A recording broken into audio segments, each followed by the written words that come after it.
안녕하세요. F. 스콧 피츠제럴드의 위대한 개츠비, 우리 모두가 아는 이야기죠.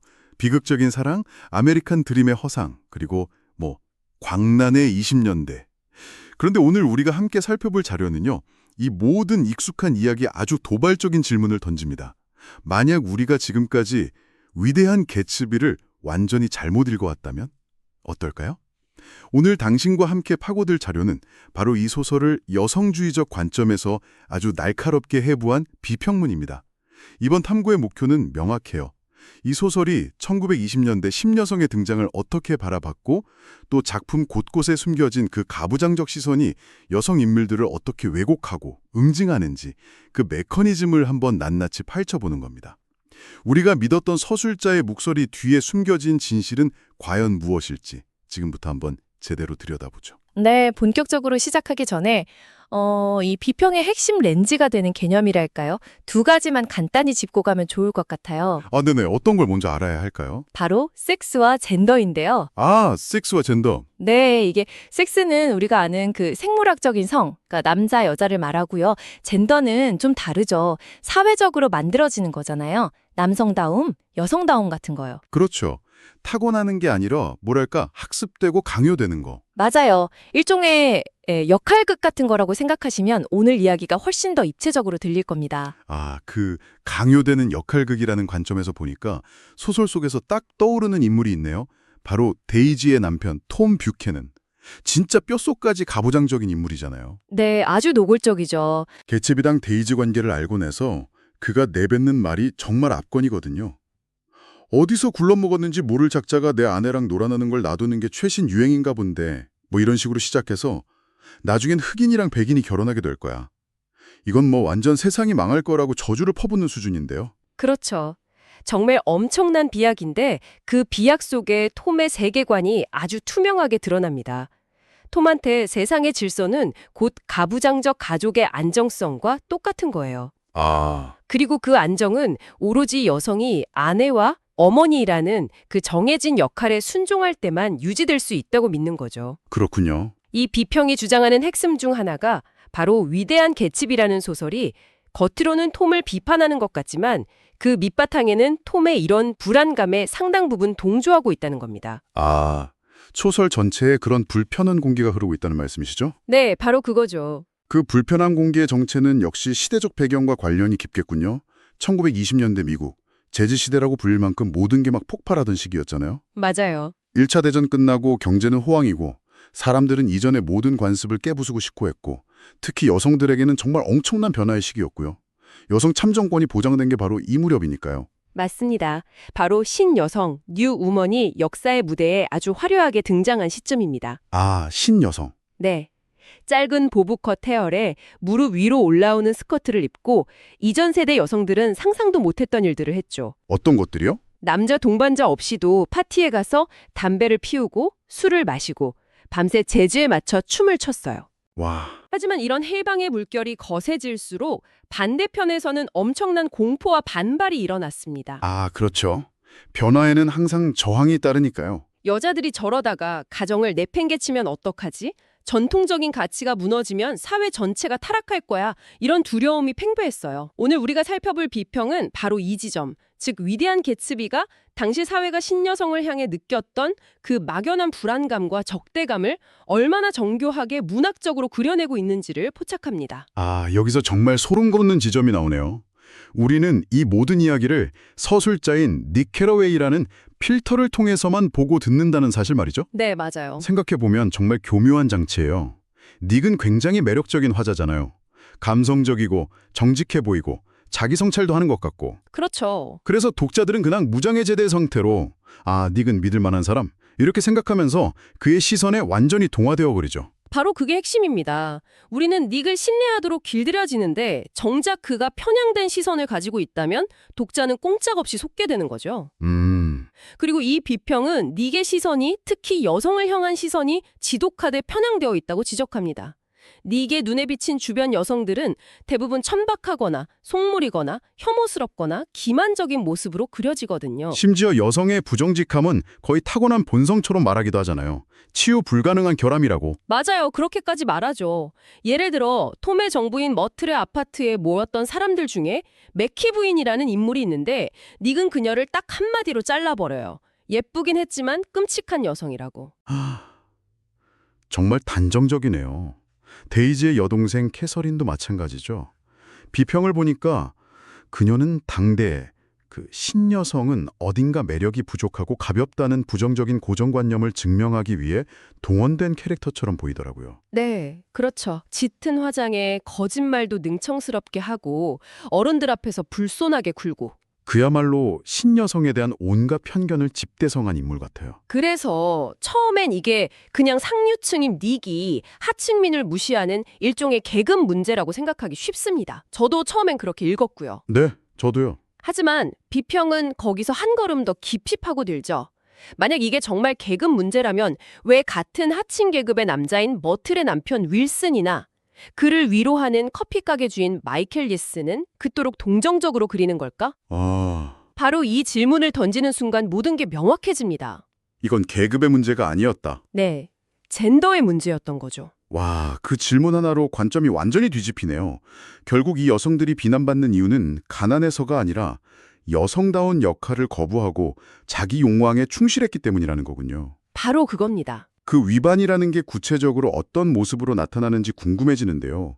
그렇다면 소설의 중심에 있는 데이지, 조던, 머틀, 이 세 명의 여성이 바로 그 위반자들의 대표적인 예시가 될 수 있겠군요. 정확합니다. 이 세 여성은 출신 배경이나 성격은 다르지만 모두 신여성의 특징을 공유하고 있어요. 어떤 공통점이 있죠? 최신 유행에 맞춰 몸치장하는 걸 즐기고 남성의 시선에서 벗어나 사회적 자유를 만끽하며 독립적인 여성임을 과시하려 하죠. 부부 문제를 숨기지 않고 드러내고 안정적인 가정보다 파티의 짜릿한 흥분을 더 좋아해요. 그리고 성적인 금기도 대담하게 넘나들고요. 그렇죠. 하지만 비평에 따르면 소설은 이들의 자유를 결코 아름답게 그리지 않습니다. 오히려 이들을 아주 비호해적으로 묘사하면서 그 불편한 심기를 노골적으로 드러냅니다. 한 명씩 뜯어보죠. 먼저 데이지 뷰캐는 모두가 아는 개츠비의 꿈, 그 자체인 인물이잖아요. 그렇죠. 하지만 소설 속 그녀의 실제 모습은 어떤가요? 변덕스럽고 자기중심적이고 결국 머틀을 차로 치고도 아무런 책임감 없이 톰의 돈과 권력 뒤로 숨어버리는 무자비한 인물로 그려지죠. 맞아요. 개츠비의 순정을 짓밟는 그의 위대한 사랑을 받을 자격이 없는 여자로 결론 내려지는 것 같아요. 네. 데이지는 이상적인 여성이라는 그 좌대 위에 올려져 있었지만 스스로 그곳에서 걸어 내려온 인물이죠. 그리고 소설은 그 선택을 용서하지 않는 것처럼 보입니다. 다음은 프로골퍼인 조던 베이커. 아, 조던. 그녀는 더 직접적으로 남성 중심 사회에 도전하는 인물이죠. 직업을 가진 여성이자 거짓말과 부정행위를 아무렇지 않게 저지르는 인물로 묘사됩니다. 조던의 묘사에서 특히 인상 깊었던 부분이 있어요. 닉이 그녀의 몸짓을 보고 쾌활하다, jaunty라고 표현하는데 이게 어딘가 소년 같다는 뉘앙스를 풍기잖아요. 아주 예리한 지적이세요. 그냥 활기차다는 말과는 느낌이 좀 다르죠. 맞아요. 비평은 바로 그 jaunty라는 단어가 조던이라는 캐릭터를 완성하는 핵심 장치라고 분석합니다. 아, 그래요. 당시 스포츠는 명백히 남성의 영역으로 여겨졌거든요. 그런 곳에서 성공한 여성인 조던을 소년 같다고 묘사함으로써 그녀가 여성성의 경계를 넘어 남성의 영역을 침범했다는 낙인을 찍는 효과를 낳는다는 겁니다. 와, 그녀의 독립성과 자신감이 여성스럽지 못한 특성으로 교묘하게 포장되는 거군요. 바로 그거죠. 마지막으로 머틀 윌슨이 남았네요. 앞선 두 명과는 결이 완전히 다른 인물이죠. 네, 그렇죠. 상류층의 우아함이나 세련미는 전혀 없고 시끄럽고 천박하고 가식적인 그야말로 처음부터 끝까지 비호감으로 그려지는 캐릭터입니다. 머틀에게서는 특히 노골적인 성적 에너지와 공격성이 부각됩니다. 소설에서 유일하게 성관계가 직접적으로 암시되는 여성이기도 하고 톰에게 접근하는 이유도 오로지 그의 부와 지위를 향한 욕망 때문임을 숨기지 않죠. 데이지가 자신의 욕망을 좀 숨긴다면 머틀은 그냥 거침없이 드러내는 거네요. 맞습니다. 결국 이렇게 각기 다른 방식으로 기존의 관습을 거스르는 세 여성 모두가 예외 없이 부정적인 인물로 그려지고 마는 겁니다. 자, 그럼 이 모든 부정적인 묘사가 그냥 이들은 나쁜 여자들이었다는 말에서 끝나는 걸까요? 아니면 그 이상의 의미가 있을까요? 소설이 이 여성들에게 어떤 결말을 안겨주는지를 보면 그 답이 나올 것 같네요. 맞습니다. 비평은 한 걸음 더 나아가서 이 여성들이 서사 안에서 자신들의 위반 행위에 대해 명백한 응징을 받는다고 주장합니다. 응징이요? 네, 그냥 불행해지는 수준이 아니라 마치 죄에 대한 벌을 받는 것처럼 서사가 그들을 징벌한다는 거죠. 와, 구체적으로 어떤 방식인가요? 각기 다른 방식으로 나타나죠. 데이지는 진정한 사랑이었을지도 모를 개츠비를 잃고 자신이 경멸하면서도 벗어날 수 없는 남편 톰과의 공허한 결혼 생활을 평생 지속해야 하는. 일종의 감정적인 무기징역 같은 거네요? 그렇죠. 조던은 닉과의 마지막 통화에서 아주 냉정하고 일방적으로 관계를 정리당하며 차여버리죠. 그리고 가장 끔찍하고 직접적인 응징은 머틀에게 가해집니다. 잠깐만요. 여기서 좀 이해가 안 가는 부분이 있습니다. 머틀은 사회적으로 가장 힘이 없는 인물이잖아요. 네, 그렇죠. 정비공의 아내로 아무런 배경도 없고요. 그런데 왜 그녀가 가장 잔인하게 물리적으로 파괴되어야 했을까요? 솔직히 뺑소니 살인이라는 가장 큰 잘못을 저지른 건 데이지인데 그녀는 돈 뒤에 숨어서 아무런 처벌도 받지 않잖아요. 이건 좀 불공평하게 느껴지는데요? 바로 그 불공평함에 이 비평의 핵심이 담겨 있습니다. 왜 하필 가장 무력한 머틀이었을까? 비평은 역설적으로 그녀가 가부장제의 가장 위협적인 인물이었기 때문이라고 설명합니다. 가장 위협적이었다고요? 네, 사회계급적으로는 최하층이지만 개인의 욕망과 생명력이라는 차원에서는 상류층인 데이지나 조던보다 훨씬 더 강하고 공격적이었기 때문이죠. 그녀는 남편을 대놓고 무시하고 상류층 남성의 정부가 되어 신분 상승을 꿈꾸며 자신의 욕망을 위해 가부장제가 정해놓은 모든 규칙을 태연하게 위반합니다. 듣고 보니 그녀에 대한 응징은 소설 초반부터 예고되는 것 같네요.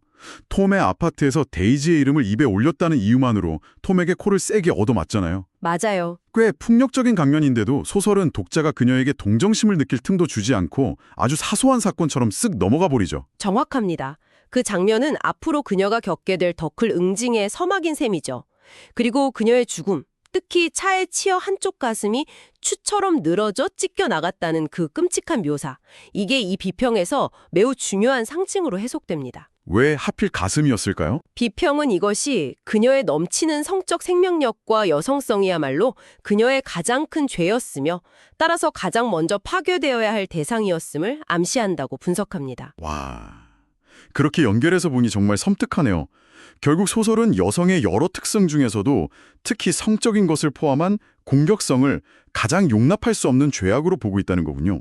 네. 비평의 표현을 빌리자면 데이지와 조던이 이따금 나쁜 여자라면 머틀은 언제나 나쁜 여자였던 셈이네요. 바로 그겁니다.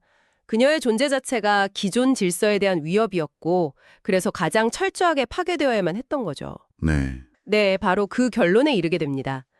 위대한 개츠비는 단순히 한 남자의 비극적인 사랑 이야기를 넘어서 신여성의 등장에 대해 1920년대 미국 사회가 느꼈던 깊은 불안과 불편함을 담아낸 시대의 무의식이 담긴 텍스트라고 볼 수 있는 거죠. 오늘 이 비평을 통해 위대한 개츠비를 다시 보니까 와, 완전히 다른 작품처럼 느껴지네요.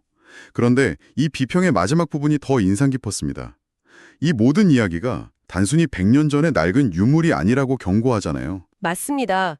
비평은 이런 불편한 시선이 오늘날 우리 문화 속 가부장제 이데올로기 안에 여전히 살아남아 있다고 말합니다. 형태만 조금 바뀌었을 뿐이라는 거군요. 네, 여전히 사회적으로 너무 공격적이다, 너무 나선다, 여성스럽지 못하다고 여겨지는 여성의 행동은 쉽게 조롱거리가 되곤 하잖아요. 그렇죠. 그리고 때로는 머틀처럼 사회적인 응징이나 거센 비난에 직면하기도 하고요. 그런 면에서 이런 비평 작업이 단순히 옛날 책을 분석하는 데 그치는 게 아니라 지금 우리가 발 딛고 서 있는 현실을 비추는 거울이 되어주는 것 같습니다. 맞아요. 우리가 당연하게 받아들였던 많은 것들, 심지어 가장 개인적인 경험까지도 다시 한번 질문하고 재평가하게 만드니까요. 그렇죠. 오늘 분석은 남성 서술자인 닉과 소설의 서사가 이 여성들을 어떻게 바라보고 또 어떻게 응징하는지에 초점을 맞췄습니다. 여기서 당신이 한번 깊이 생각해 볼 만한 마지막 질문을 던져보고 싶습니다. 네, 만약 이 이야기의 서술자가 닉 캐러웨이가 아니라 데이지나 조던 혹은 머틀이었다면 어땠을까요? 그들의 목소리로 다시 쓰인 이야기 속에서 과연 개츠비의 위대함과 그가 줬던 아메리칸 드림에 대한 우리의 이해는 또 어떻게 완전히 뒤바뀔 수 있을까요?